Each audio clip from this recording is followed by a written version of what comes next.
दिव्यता केवल शक्तिशाली होने में नहीं, बल्कि वास्तविक दिव्यता दूसरों में शक्ति जागृत करने में है। जीवन में वाणी को संयम में रखना अनिवार्य है, क्योंकि वाणी से दिए हुए गाँव कभी भरे नहीं जा सकते। जब हम स्वयं ही जीवन के शिल्पकार हैं, तो चलो अपनी मुश्किलों को हराते हैं, जीवन में थोड़ा मुस्कुराते हैं। एक बार माफ़ करके अच्छे बन जाओ, पर दोबारा उसी इंसान पर भरोसा करके बेवकूफ़ कभी ना बनो। ना हार चाहिए ना जीत चाहिए। जीवन में अच्छी सफलता के लिए परिवार और कुछ मित्रों का साथ चाहिए। रिश्तों को निभाने के लिए वक्त निकालिए। कहीं ऐसा ना हो जब आपके पास वक्त तो हो लेकिन रिश्ते ही ना बचे। वह जो इस ज्ञान में विश्वास नहीं करते, मुझे प्राप्त किए बिना जन्म और मृत्यु के चक्र में अनुगम करते हैं। लोग आपके अपमान के बारे में हमेशा बात करेंगे।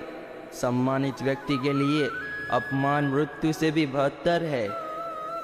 जो दूसरों की तकलीफ़ों को समझता है, जिनमें दया है, दिल से अच्छे हैं, उन्हें दोबारा जन्म लेना नहीं पड़ता। जो हुआ अच्छा हुआ, जो होगा अच्छा ही होगा। स्वयं को मुझ पर छोड़ दो, अपने कर्मों पर ध्यान दो। कर्म ऐसा जो स्वार्थित और पापहित हो। कृष्ण ने दुष्टों को भी अपनी गलती सुधारने का मौका दिया, क्योंकि वह किसी मनुष्य को नहीं मारना चाहते थे, उसके अंदर की बुराई को मारना चाहते थे। मोहग्रस्त होकर अपने कर्तव्य पथ से हट जाना मूर्खता है, क्योंकि इससे न तो तुम्हें स्वर्ग की प्राप्ति होगी और ना ही तुम्हारी कीर्ति बढ़ेगी।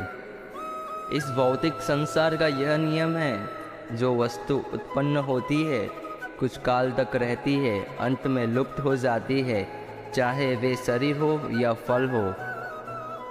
यदि कोई व्यक्ति प्रेम से, भक्ति से पुष्प, फल, जल भी मुझ पर चढ़ा देता है, तो उसी भाव से उसे स्वीकार करता हो। यह मेरा प्रिय भक्त होता है।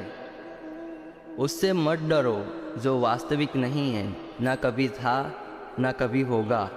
जो वास्तविक है वो हमेशा था और उसे कभी नष्ट नहीं किया जा सकता। जीवन में आधे दुख इस कारण जन्म लेते हैं क्योंकि हमारी आशाएं बड़ी होती है। इन आशाओं का त्याग करके देखो, जीवन में सुख ही सुख होगा। अपने परम भक्तों जो हमेशा मेरा स्मरण या एक चिंत मन से मेरा पूजन करते हैं, मैं व्यक्तिगत रूप में उसके कल्याण का उत्तरदायित्व लेता हूँ। जन्म लेने वाले के लिए मृत्यु उतनी ही निश्चित है जितना कि मृत्यु होने वाले के लिए जन्म लेना। इसलिए जो अपरिहार्य है उस पर शोक मत करो। श्री कृष्ण ने कहा है, अगर तुम्हें किसी ने दुखी किया है तो बुरा मत मानना। लोग उसी पेड़ पर पत्थर मारते हैं जिस पेड़ पर ज़्यादा मीठे फल होते हैं। अंत काल में जो मनुष्य मेरा स्मरण करते हुए देह त्याग करता है, वह मेरी शरण में आता है। इसलिए मनुष्य को चाहिए कि अंत काल में मेरा चिंतन करे। यह सच बात है कि मनुष्य भूल करके कुछ सीखता है, परंतु इसका यह मतलब नहीं कि वह जीवन भर भूल करता रहे और कहे कि हम सीख रहे हैं। श्री कृष्ण कहते हैं, इस जगत में मनुष्य भौतिक वस्तुओं का भोग कर सकता है।